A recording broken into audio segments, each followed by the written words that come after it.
would like, if I may, to take you on a strange journey. Hello, everyone, and welcome to another edition of Real Estate Realities with the Rebel Broker. My name's Robert Whitelaw, and I am the Rebel Broker. Licensed real estate broker in the state of California. Member of the National Association of Realtors.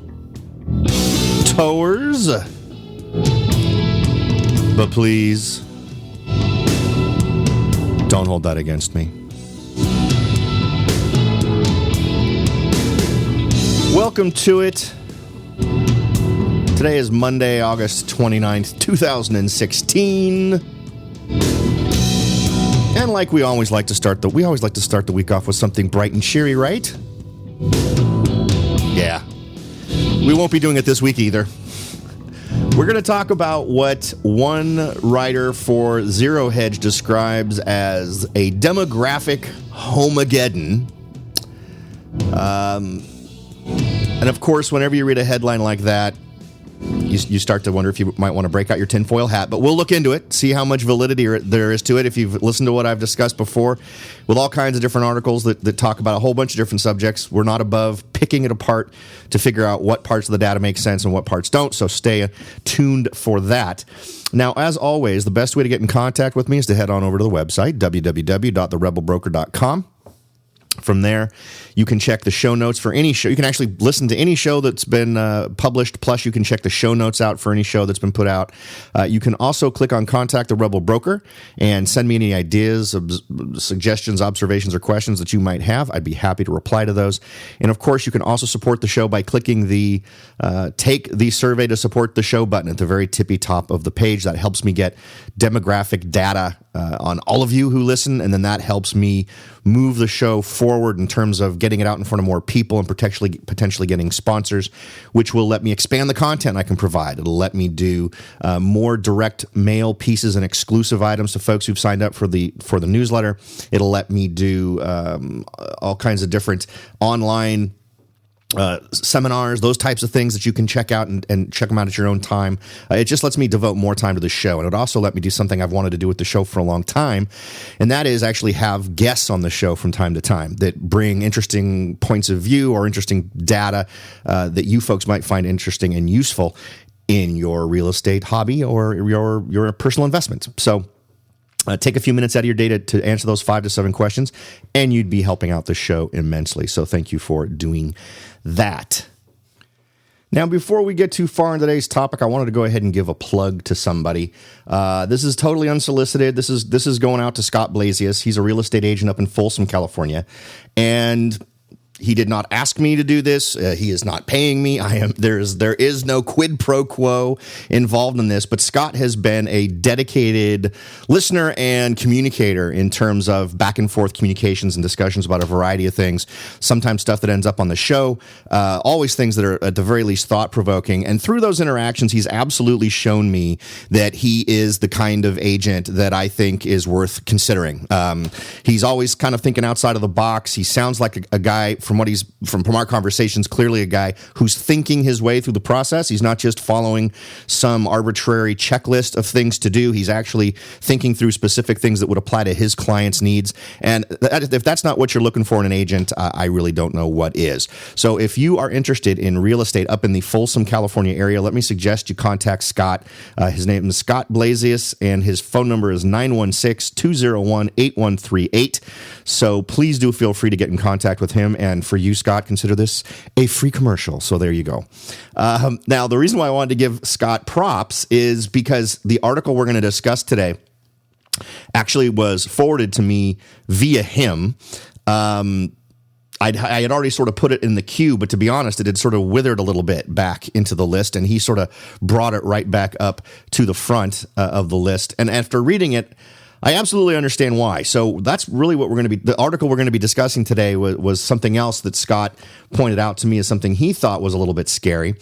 And, to be honest, it is. The statistics that they're batting around here look pretty good. So I thought we would run through them, see if we can poke any holes in them, come up with any logical arguments as to why they don't make sense. Now, remember, this is the same site where I think the last two articles that we've sort of analyzed from them really weren't horribly concerning. They provided some things that they thought were important elements to foster concern or for you to be concerned about.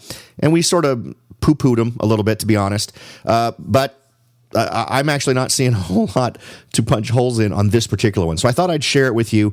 And this is absolutely way over the horizon thinking. This is what sort of things might we expect, not just in the next 6 months or in the next year, but over the next 15 years. So a lot of this is demographics that we're playing into here. And the good news is, this is the kind of thing you can plan for. If you believe these numbers represent what's going to happen in the real world, there's absolutely no reason why you can't come up with a plan that takes this into account. And if we see the demographic change he's talking about, it doesn't mean, oh no, the sky is falling and your business is in trouble. It simply means that in the kinds of investments you're making, the ways that you're perhaps marketing your properties, the modifications that you're making to flips, the types of rental properties that you want to offer that have the most appeal might shift based on this piece of information. However, there's also the other part of the part of the equation where you might want to think, you know what, if this actually happens and we start to see this occurring, it's going to make a lot more sense for me to sell in a different time frame than I was originally planning to sell.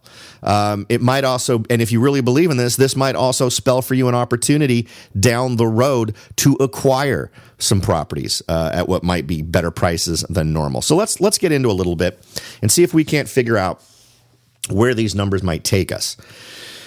Now, the article opens with a stat that I think is interesting. And actually, so they give more information. This is submitted. This article isn't an anonymous one like some of the articles that we've seen from Zero Hedge. It's actually from Chris Hamilton via the Economica blog. The first piece of data they give us is 91% of all U.S. home buying is done by those aged 21 to 69 years old, and that's according to the National Association of Realtors data. Okay, so right off the bat, just some solid data giving us an idea of where the vast majority of sales occur when broken up by age group, right? Now, at first glance, let's take each piece of data individually at first. At first, it's like, well, yeah, of course. Of course, those are the numbers. The current life expectancy in the United States is 78 years old. So you're really only trimming 9 years off of the life expectancy of someone in the United States. So, and you're covering everyone who has basically finished high school and is maybe... and at age 20, if you're going to college, you're probably still in college at age 20, right? So you're covering a very gigantic chunk. To call this a demographic segment is almost idiotic. It's basically the population in terms of what it's covering specifically when talking about purchasing a home, right? So there's that. However, it goes on, and this becomes more interesting as we go. In 2015... millennials, 20 to 35 years old, made up 35% of home purchases. Gen Xers, remember, we've talked about this before. If you want to do a search on old shows where we kind of did an interesting breakdown of the various demographic groups, it was an interesting show. You can check that out at the website at therebelbroker.com. In 2015, millennials, 20 to 35 years old, made up 35% of home purchases. Gen Xers, 36 to 50-year-olds, bought 26%. And boomers, 51 to 70-year-olds, made up 31%. And the silent generation, 70-plus years or older, made up 9%. Let's see. He goes on to make a couple of cracks about stuff that we don't care about. He just points out that this makes basic sense, as most home buyers need an income to be home buyers, and most 70-plus-year-olds are retired and have the lowest average incomes of all the above groups. So here's the problem that they see for residential real estate. And they have a chart that is very interesting. It shows that over 70% of all the population growth among potential home buyers, 20 plus years old, from 2017 to 2030, will be among the 70 plus year olds. And I know that's tough when the chart unfortunately won't allow me to post it to Pinterest, but I'll have a link to this article at the webpage at www.therebelbroker.com. So feel free to go over there and check it out. But basically what it's showing is that from the year 2000, year 2000 to 2016, the 20 to 69 year olds saw an increase of 20 million per year, or excuse me, 2 million per year, with a 0.4 million per year increase of 70 plus year olds. Now check this one out, because it's kind of a mind blower. From 2017 to 2030, the projection is we will only see a 0.6 million per year increase of 20 to 69 year olds. Remember, that's 91% of buyers, with a 1.5 million per year increase in 70 plus year olds. So that kind of is an interesting number. Let's try to wrap our heads around that for a second. It's unprecedented in U.S. history, according to these numbers, and it represents an absolute flip-flop of our normal market, of what we've expected. Again, this is something we've never seen before. I'm always a little bit leery when people start putting out theories about things that have never happened before, because clearly those things happen rarely. To put it into broader context, according to this article, they have another chart which shows the annual growth in the 20 to 69-year-old population versus annual growth in the 70-year population since 1980. What we find, and this is the numbers I gave you before. I think I said buyers. I actually didn't mean to say buyers. I actually just meant population growth, so I apologize for that. To sort of recap, 20 plus million population growth, 2 million per year population growth in the 20 to 69-year-old category from 2000 to 2016, and a 0.6 million per year addition to that population from 2017 to 2030, right? The second chart is actually kind of more impressive in terms of its impact. If you look at the chart, you can see that we get a complete reversal in terms of dominance, in terms of who's on top, in terms of who's seeing the most growth. And that line for the 70-plus-year-olds takes over right about here in 2017, stays higher than the 20 to 69-year-olds, and doesn't transition back, doesn't see growth in the 20 to 69-year-olds going above the 70-year-olds until 2035. Now let's try to wrap our head around that, because it's not just a real estate thing, it's an everything thing. We're not talking about how many buyers they're going to be or how many houses they're going to be. We're talking about how many human beings there are going to be in these age groups. So we're seeing a dramatic drop in terms of just population of these people 20 to 69 years old. And we're seeing a dramatic increase in these folks 70 plus who tend to not participate much in the market. And we see it staying that way for about 15 years.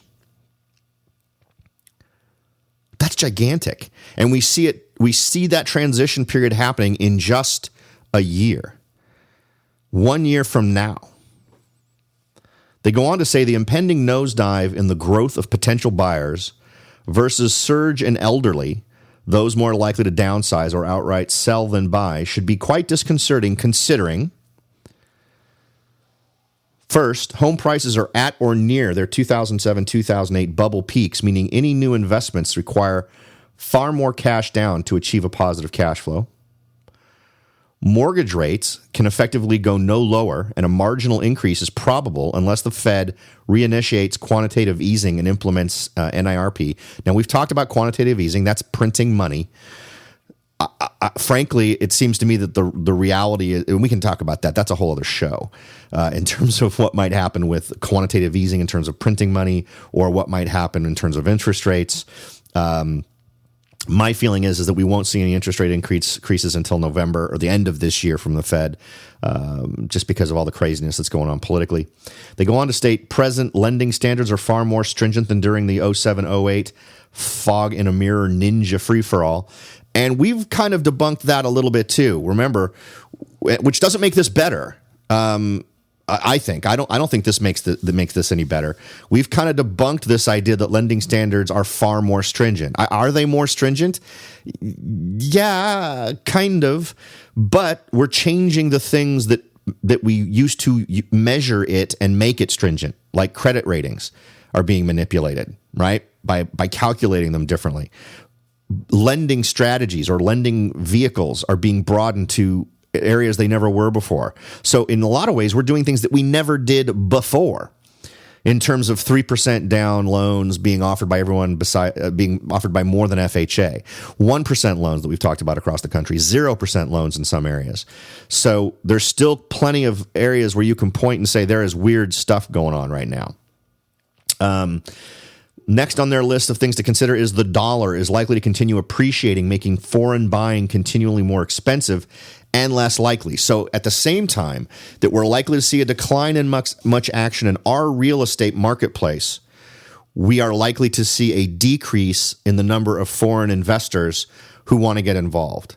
Now, let's also look realistically at these circumstances all by themselves. If this goes the way it looks like it's going to go, prices will go down, right? If the demand drops that much, that's what we're going to see, right? So if that demand goes down and prices go down and enough to offset whatever the cost differential is between converting your overseas pounds or whatever it is, or yen into dollars, it still might make foreign investment in American real estate make sense at that time, simply because prices may go down more than the difference between the American dollar versus foreign currencies, right? So I'm not so sure that's as big a thing. But we can talk about that maybe a little bit more if we think it's important. We've got a couple of more items on this list that they're talking about. Then I want to do a little bit more analysis. But before we get into that, we're going to take a quick break. We'll be back in just a second. Are you ready to jump in and start your search for your first investment property? Maybe you've decided that it's time to own your own home, or maybe you're ready to sell your home and move on to something new. No matter what your goal is, the Rebel Broker can help. That's right. Aside from hosting this show, I am also the owner broker of Whitelaw & Sons Real Estate Services right here in Silicon Valley. With over 25 years experience serving Silicon Valley, Morgan Hill, San Martin, and Gilroy, I or one of my great agents can help you achieve your goals in real estate. So if you're ready to look into taking that next step towards achieving your real estate goals, point your browser at www.soldbyrobert.com. That's www.soldbyrobert.com and get in touch. Let me show you how I will earn your business and your respect. Again, that's www.soldbyrobert.com, or you can call me at 408-852-0525. California Bureau of Real Estate ID 00984-909. Welcome back, everyone. We are talking demographics today. The kind of demographics that might just put a shiver up your spine in terms of what it could spell for real. Now, we're talking specifically about real estate, but also imagine the impact that has on an economy in general. And we'll sort of spin that around in our heads a little bit and see what kind of a situation that might result in. Next, rents and rent-to-income ratios are off the charts to new records well above 2008. Maintaining the pace of rent appreciation is highly unlikely, and rent declines may be the more probable course. This one I'm not 100% sure of, simply because while we see a decline in the number of people, increasing, the growth per year, I'm just not sure that we see this being something that necessarily impacts rents. And here's why. Now, while this chart is scary, it only plots population growth. It doesn't plot total population. Now, to make that more clear, in 2050, the The expectation is that the United States population will rise to 438 million, according to a Pew Research study. And I'll link that executive summary for that study at the webpage. From 296 million in 2005. 82% of the increase will be due to immigrants arriving from 2005 to 2050 and their U.S.-born descendants, et cetera, et cetera. All of that's great. Percentages are fantastic. But the bottom line is we're not expected to see a decrease in overall population. We're just expected to see a decrease in the growth. So if we're already in a situation where the supply is relatively low, if we see not so much decreased demand, because the demand would remain flat, right? If the population froze and the number of units of housing being added froze, everything would remain you'd have equilibrium, right? If it stayed at a certain point. And we're not suggesting that the population is going to continue to grow. We're just indicating a decline in the population growth of a certain segment, the 20 to 70 or 69-year-olds, making up the biggest buyers. Okay, so that growth declines, and we're expected to sort of see this crossover point next year. I just don't think I see that translating into suddenly not having a lot of people wanting to rent a place. The only thing that would happen that's interesting is for some period of time, I don't think we'd see it if let's pretend that we continue to see the same kind of growth in housing units that we've seen, which has been far below demand. I think in my head, at least in my marketplace, and this could be very different in your local area, in my marketplace, what I see being the more realistic expectation is that suddenly the potential demand growth slows, perhaps to the point where it actually meets what's being provided. Now, we've already done several shows on various interesting, I guess we could say, policies that are being put in place that are actually serving to hinder the increase in living units or housing units available in different communities. And so while I think that their claim that this results by default in a reduction in rents or rent income ratios, I'm not sure I'm buying that one. I think if you go up and Google chart of population growth for the United States, and most of them seem to go from 2010 to 2060 or 2050, you can get it and you can see the growth. There's steady growth.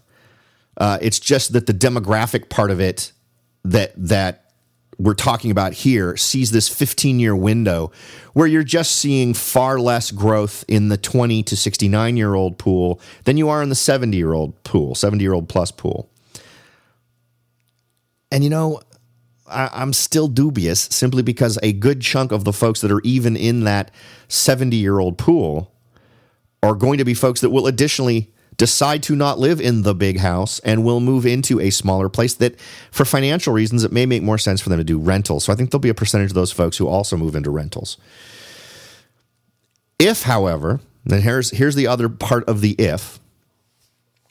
Let's say we do what I've suggested, right? So my plan, my suggestion moving forward might actually play into making this worse.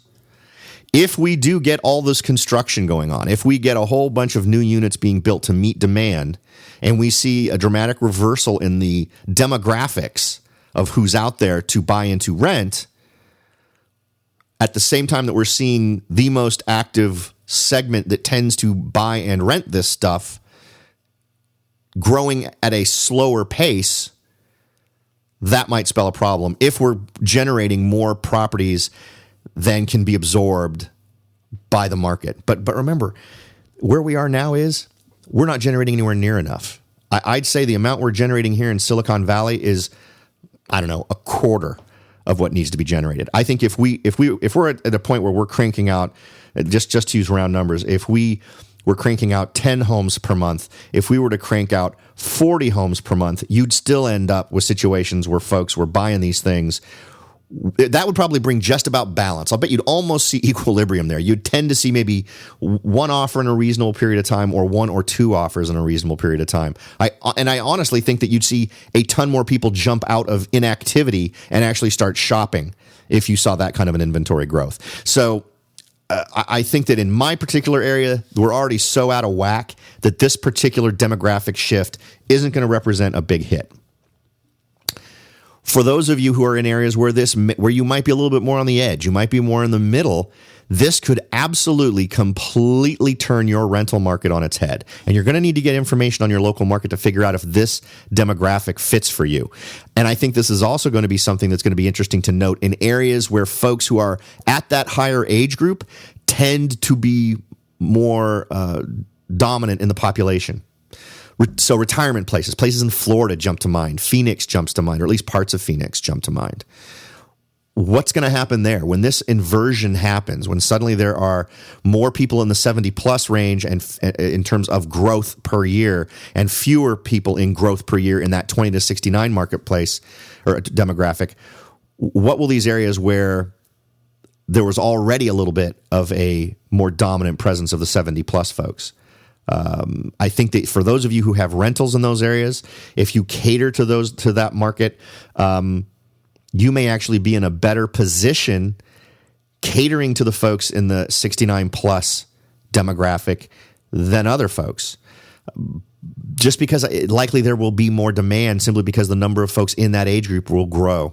They'll reach the point where there's more of them being in the marketplace per year than there are the folks in the 20 to 69-year-olds. So it potentially changes the most lucrative market, right?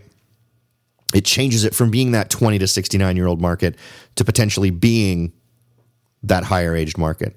But I think only that's true in areas, again, where you're seeing more of an accumulation of folks who are at that age point, who are at that higher age. So what does this equal overall in the marketplace? How much concern should you have? Well, I've looked at this. I took some time before I did today's show. I don't think it affects anything I currently hold. I don't think it affects my personal residence. I don't think it has a substantial effect on what I'm seeing here in Silicon Valley, and I don't think it affects my vacation rental in Hawaii. So I'm cool with that. I'm interested in seeing what effect it might have in areas I've been looking at, in areas to invest in. I've been talking about some areas in Arizona. I haven't been looking at Phoenix, but I have been looking at areas like Prescott, which is a much smaller market. But it's an area I've been looking at, where the average age does tend to be higher. So I'd be interested in seeing how that affects the potential market there. And you're going to need to do the same thing for your local area to see what this information might mean for you. They finish off this article by saying, add in the pace of new housing creation as it continues to ramp up, still only halfway to 2008 levels, but still far more than can ultimately be absorbed with the changing dynamics. With so few new buyers, a growing quantity of new homes, and so many likely sellers, a very simple question must be asked: who will buy all those houses and at what price?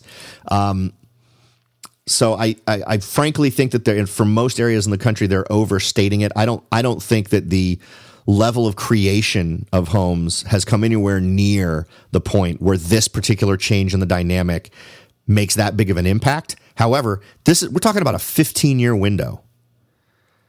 And there's an awful lot of things that can go on in 15 years. Now, if this was only something that was going on for 5 years, it might be easier to shrug off. As a long-term trend where you see this as the reality, and if you have 15 years to try to do business as a home builder, it could get very difficult. It could be very interesting. Once we get 5 or 6 years into this dynamic, it's going to be interesting to see what the lay of the land is, because theoretically, we've got another 10 years to go through to manage this. My feeling is that in areas where they start to see this being a pressured thing, you may start to see even less building going on than what we've seen now, which I think would actually not be necessarily a good thing. I don't have much problem with this idea that more homes get built and somehow through this demographic change, the prices end up going down. I frankly think that would be a rational thing. The question would be, how much would it go down? And remember, we are not talking in any way, shape, or form about a decrease in population. We still have more than the number of people walking around looking for a place to live in each year than we did the year before. It's simply the number of folks goes down, right? You see an increase in the folks over 69, and you see a decrease in the number of folks that are 20 to 69, but it's still increasing every year, right? My feeling is if we continue to build as we're building right now, we could probably make it through that entire 15-year period of time. And maybe by the end of it, we'd see some sort of a housing balance where the number of homes is somehow matching the demand. But I'll tell you, demand is so strong, at least in my area. I kind of stand by my estimate that this isn't going to have much of an effect on the area where I live. But again, check your own area, figure out what kind of dynamics you have in the demographics there, and see if this might be something that plays into your strategies in terms of what it makes sense to do with your properties, whether it makes sense to rent them, renovate them, do what we talked about before, catering to the multi-generational home or the folks who are seniors and building in those things. It's just a smart thing to be aware of potentially big market-changing trends like this. So I hope that's good information for all of you to sort of let bounce around in your head. Now, I do thank you all for listening. I appreciate the fact that you make this show a part of your daily routine. Thanks again for listening. I'll talk to you all next time.